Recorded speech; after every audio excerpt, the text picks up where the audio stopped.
네, 안녕하세요. 교담 연구소장 신동아입니다. 네, 오늘은 개인 코칭에 대한 이야기를 조금 해드릴까 합니다. 이 개인 코칭이라고 하는 것은 가장 먼저 학업 역량을 극대화시키고자 하는 취지와 목적과 목표를 가지고 있겠죠. 여기에서 이 학업 역량이란 대체 무엇인가에 대해서 간단하게 설명 좀 드려보도록 하겠습니다. 가장 먼저 우리 식센스 코칭 진단지 작성을 토대로 해서 보여지는 데이터에 입각해서 이 아이의 기초 역량을 먼저 확인하는 부분을 할 거예요. 이 기초 역량에는 가장 먼저 진로라고 하는 영역을 캐치할 수밖에 없습니다. 이 진로라고 하는 것은 우리 아이들, 애나 어른이나 사실 마찬가지이겠습니다만은 진로라고 하는 것은 목표 지향점이에요. 우리가 소위 말하는 목표의식이 있다. 목표가 있게 되면 무슨 현상이 벌어질까요? 집중력과 몰입 능력이라는 것이 발휘가 된답니다. 그래서 목표 지향적인 애나 어른들이 항상 같은 시간을 할애하더라도 남다른 집중력과 몰입 능력, 결과물 창출할 수밖에 없는 거거든요. 그래서 진로가 없는데 기초 역량에 대한 어떤 밸런스를 맞추겠다? 결코 쉽지가 않아요. 그래서 목표를 만드는데, 목표를 찾는데 그 주안점을 두고 우리 식센스 코칭 진단지를 작성해서 그 데이터를 확인하는 그 시간을 갖는답니다. 자, 그렇다면 진로와 연계된 기초 역량이라고 하는 부분은 무엇이 있느냐 하면요. 바로 독서력, 독해력, 어휘력, 그리고 마지막으로 표현력이라고 하는 이 네 가지 영역을 체크하고 점검하는 시간을 갖는답니다. 가장 먼저 1차 코칭 때 전반적인 진로 방향이라든지 기초 역량이라든지 뒤에서도 언급할 자기주도력 부분, 학습 능력 부분 이러한 부분들을 점검하기 전에 1차 코칭 때는 대부분 요 기초 역량에 해당하는 독서력, 독해력, 어휘력, 표현력이라고 하는 큰 미션을 주고받는 시간을 가질 예정입니다. 대부분의 아이들이 이 기초 역량 부분이 많이 흔들려 있어요. 예. 독서라고 하는 것은 이런 거죠. 책을 읽어낼 수 있다, 글을 읽어낼 수 있다, 활자를 접할 수 있다를 의미합니다. 자, 그렇다면 세상의 모든 아이들이 글을 못 읽는 아이들은 없어요. 그런데 선택적으로 어떠한 장르의 글밥들은 읽어내는데 어떠한 장르의 글밥들은 읽어내지 못하는 그러한 현상들이 보여져요.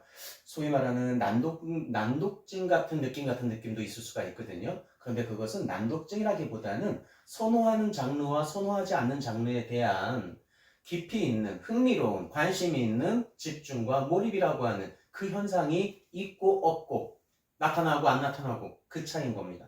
그래서 아이들 유형마다 독서 장르라는 것이 사실은 있어요. 진입 시점에서. 그래서 그 부분에 대해서 조금 더 깊이 있는 미션을 주고받을 것이고요. 독해력이라고 하는 부분은 독서력을 토대로 해서 흥미롭게, 관심있게, 재미있게 좋아하는 독서 장르를 접했을 때 그것을 드디어 표현해낼 수 있는 힘이에요. 거의 대부분 논술보다는 구술 형태, 즉 토론 형태, 발표 형태로 주고받는 그런 미션 점검을 진행을 합니다. 그리고 어휘력이라고 하는 영역은 좀 전에 우리 독서력과 독해력에서 좋아하고 좋아하지 않고 선호하고 선호하지 않고 라고 하는 이 큰 구분 했잖아요. 점점 그 장르를 넓혀나가는 훈련이에요. 예. 그래서 이 어휘력에는 문학 어휘와 비문학 어휘로 나눠지거든요. 우리가 소위 말하는 공부를 잘할 수 있다와 시험을 잘 칠 수 있다. 이 두 가지로 나눠보면은 공부를 잘하기 위해서는 사실은 문학 어휘를 접하는 힘이 좀 필요해요. 그런데 시험을 대비하기 위해서는 비문학 영역의 어휘들을 확장시키는 것이 미션이에요. 왜냐하면 대부분의 교과 언어들이 비문학 언어들이기 때문에 그렇습니다. 그래서 좋아하지 않고 선호하지 않는 이 장르들을 어떻게 해야 깊이 있게, 재미있게, 심지어 집중력 있게 어휘력을 확장시킬 수 있을까? 우리가 공부를 잘하고 시험을 대비를 잘하기 위해서는 이 어휘 부분이 가장 강력한 미션 지점이 될 것 같습니다. 자, 그렇다면 표현력이라고 하는 것은 아까 우리 독해력에서는 보통 말로 혹은 토론으로 혹은 발표력 형태로 독해력을 확인했다면 표현력에서는 말과 글, 글과 말, 논술과 토론, 토론과 논술 이 두 가지 형태를 극대화시키는 방향으로 가야 돼요. 예, 물론 진로가 있는 아이의 독서, 독해, 어휘 표현과 진로가 있는 아이의 독서, 독해, 어휘 표현은 결이 다릅니다. 그 결이 다르고 하는 것은 수준, 미션 수준의 차이가 있을 수가 있어요. 예를 들어서 신문을 읽고 글밥으로 남기고 스크랩을 하고 글밥을 남기고 토론을 할 겁니다 라고 했을 때 이 아이는 어휘력 부분이 확장될 만큼 확장되어 가고 있는 과정에서 하고 있는 미션일 가능성이 높아요. 예. 독서력이 표현이 안 되고 독해력이 표현이 안 되는 아이한테 비문학 언어인 신문이라고 하는 영역을, 언어를 접할 수는 없거든요. 또 하나 예를 들어볼까요? 책을 읽고 나서 글밥을 남겼습니다. 글밥을 남겼을 때 그 글밥에 남긴 글밥에 따르는 영어 어휘로 확장시키는 미션들이 있어요. 이러한 미션들은 누구한테 줄까요? 독서력이 발휘가 안 되는데, 독해력도 발휘가 안 되는데 이 미션을 줄 수 있을까요? 영어 어휘 미션은 적어도 어휘력과 표현력 수준이 올라왔을 때 주어지는 미션입니다. 그래서 보통 초6에서 중1, 2 정도 수준의 아이들이라면 제가 영어 어휘 확장 미션까지 자연스럽게 연계시킨답니다. 물론 가장 중요한 것은 진로 기반의 기초 역량을 잡는 것이 가장 좋아요. 예. 그런데 또 하나 문제점이 현장에서 코칭을 하다 보니까 많은 부분들의 문제점들이 발생을 합니다만은 특히나 진로가 지긋지긋하게 안 잡히는, 지긋지긋하게 확인이 안 되는 아이들이 있어요. 1년 반 넘게도 진로를 못 찾아서 헤매는 애들도 분명히 있습니다. 그런 아이들에게는 사실은 여러 가지 문제점들의 영역에 문제가 있긴 하지만 그 아이들은요, 사실상 어느 부분에서 밸런스가 깨졌냐면 맨 뒤에서 설명드리겠습니다만 멘탈 영역이에요. 그래서 멘탈 영역에 대한 부분 그리고 루틴에 대한 부분 이 두 가지 부분을 가지고 서서히 거꾸로 코칭하는 아이들도 분명히 있습니다. 참고해 주시기 바랍니다. 자, 이 기초 역량에 대한 부분이 점검 확인되어 가는 과정에서 드디어 우리는 자기주도력이라고 하는 부분의 미션 코칭을 진행합니다.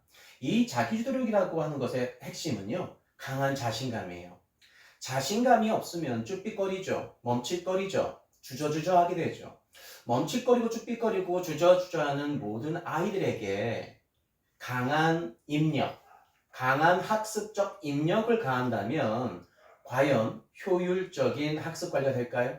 되지 않습니다. 그래서 이 아이들에게는 어떠한 자신감을 주어지느냐, 자신감을 어떻게 업그레이드 시키냐, 여기 이 부분에 초점을 맞춘답니다. 이것이 대부분 목표 설정이라고 하는 겁니다. 즉, 진로라고 하는 큰 목표가 있다면 이 진로라고 하는 큰 목표를 달성하기 위한 작은 목표들이 필요로 하거든요. 우리가 예를 들자면 어떤 대학을 갈까? 어느 전공을 결정할까? 어떠한 고등학교를 진학 준비할까? 예를 들자면 그런 겁니다.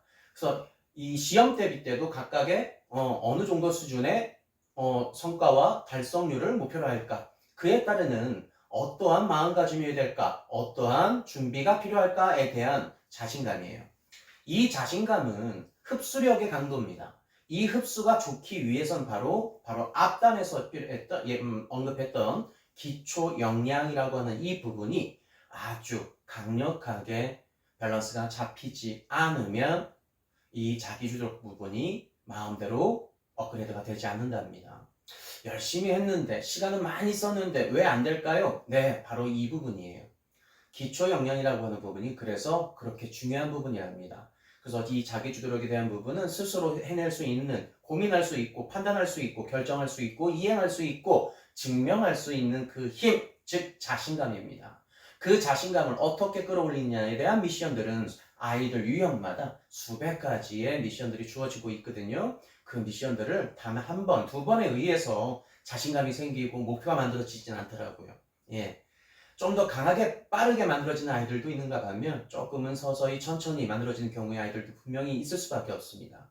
저는 그 경우의 수를 유형에서 해법을 찾았습니다.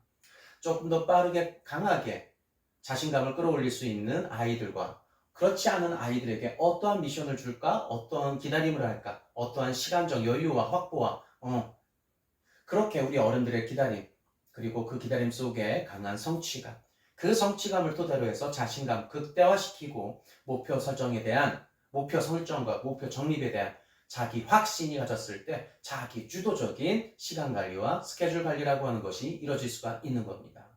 기초 역량이 부족한데 시간 관리를 해라, 스케줄 관리를 해라 아무리 떠들어봤자 이행이 안 될 겁니다. 그 이유를 이제 아셨죠? 네. 그렇다면 이제 목표 설정도 잡혔고 정립도 됐고 자신감도 어느 정도 올라왔고 자기 주도적으로 무언가를 꿈틀거릴 수 있는 힘이 생겼다면 그때서부터는 강하게 루틴 관리 들어갈 겁니다. 그 루틴 관리와 또 하나가 시험 대비 및 진학 입시 관리, 또 하나가 리셋 관리라고 해서 각종 환경, 방법 등에 대해서 조정을 하는 시간을 가질 겁니다. 자, 루틴이라고 하는 것은 기본적으로 스케줄과 시간 관리입니다. 자, 스케줄이라고 하는 것은 우선순위에 대한 부분이겠죠. 내가 가장 중요하게 오늘 처리해야 될 것, 이번 주에 처리해야 될 것, 이번 달에 해결해야 될 것들, 그 우선순위를 정립하고 그리고 나서 그 시간 배정과 배치라고 하는 것을 해야 되지 않겠습니까? 그렇다면 중요했던 그 우선순위 1번에 해당하는 미션 이행 과제가 2주 후에는 혹은 3주 후에는 혹은 4주 후에는 시간 관리상 조정이 될 수 있지 않을까요? 더 늘어날 수도 더 줄어들 수도 혹은 기본대로 유지가 될 수도 그죠?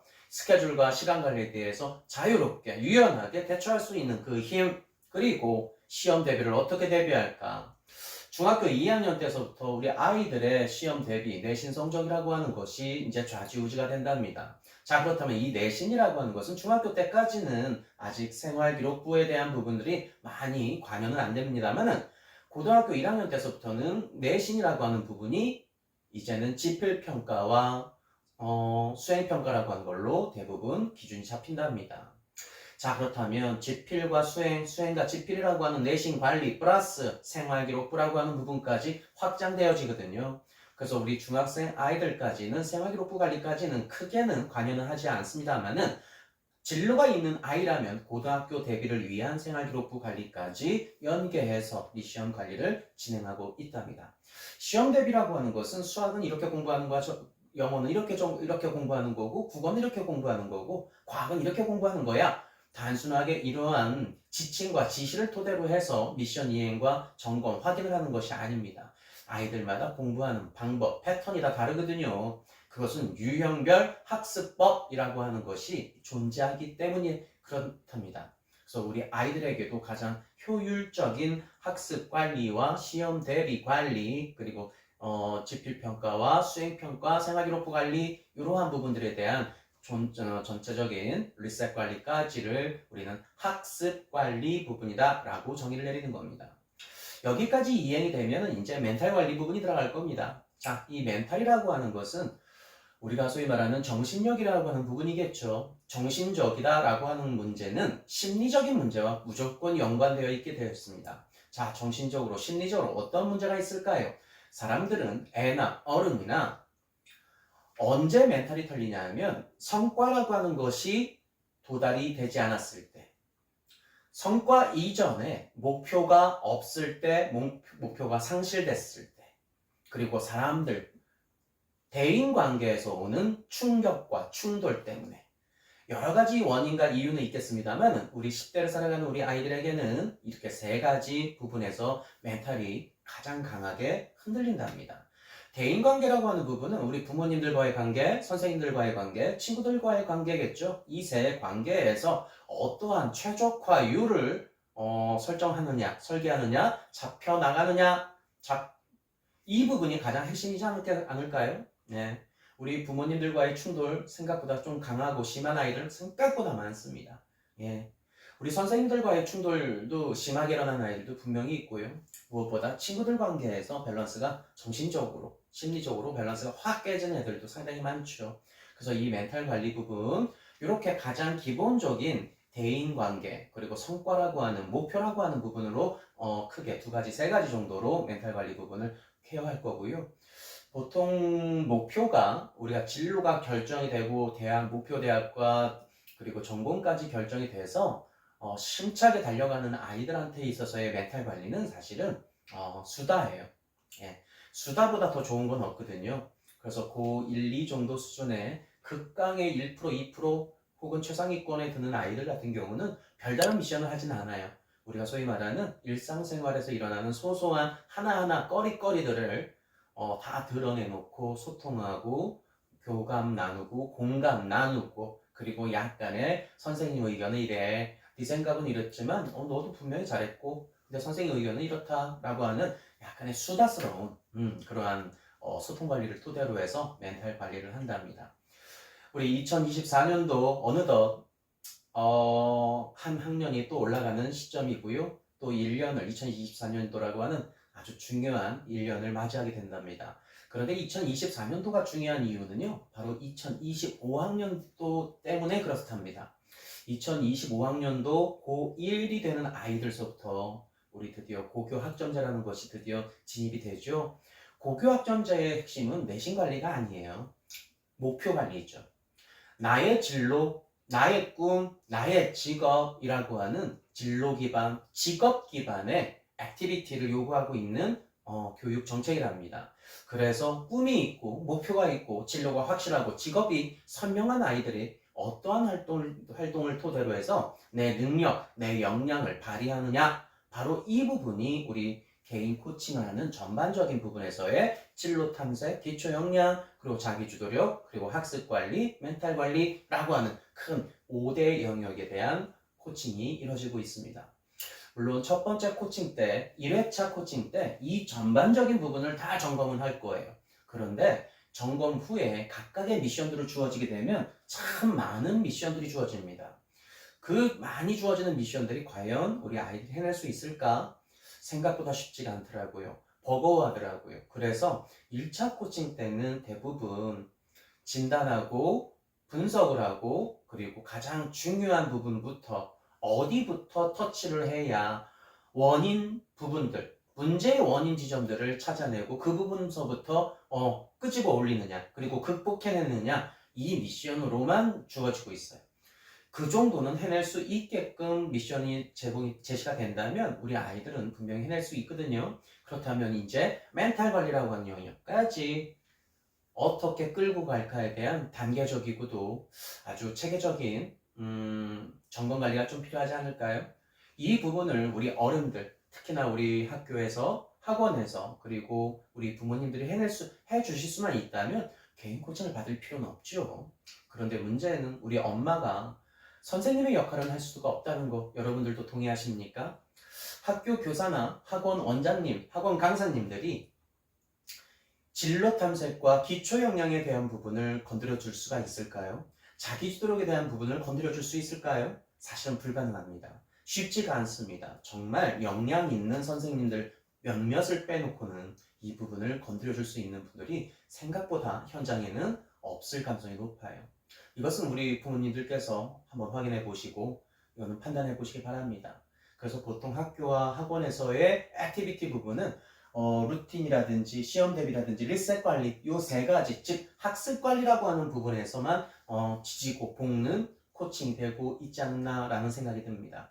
그래서 전반적으로 우리 아이들 학업, 역량, 학습 능력만 요구한다면 현재 기준에서 현재 상태에서 너무나 큰 변함을 주지 않는 것도 하나의 방법일 수 있습니다만은 저는 이렇게 얘기하고 싶습니다. 학업, 역량, 전반적인 밸런스를 극대화시키고자 한다면 조금은 진지하게 한번 고민해 보실 필요 있지 않을까? 그리고 굿잡 신 선생과 적어도 한두 차례 정도는 만나봐도 괜찮지 않을까라는 생각이 듭니다. 네, 아무쪼록 우리 2024년도, 2025학년도를 대비하는 2024학년도에 아무쪼록 우리 아이들 전반적인 학업 역량 밸런스 하나하나 차곡차곡 쌓아나가고 단단해지는 우리 아이들이 되었으면 하는 바람으로 여러분들께서 많이 궁금해하시는 개인 코칭 굿잡 심 선생과의 개인 코칭은 대체 어떻게 이루어지는지 의문을 가지고 계신 분들이 많은 것 같아서 영상으로 남겨드립니다. 예, 궁금하신 부분들은 다시 한번 영상 한번 훑어봐 주시고요. 아래 댓글로 남겨놔 주셔도 제가 한 분 한 분 그 댓글에 대한 피드백 드려보도록 하겠습니다. 네, 고맙습니다.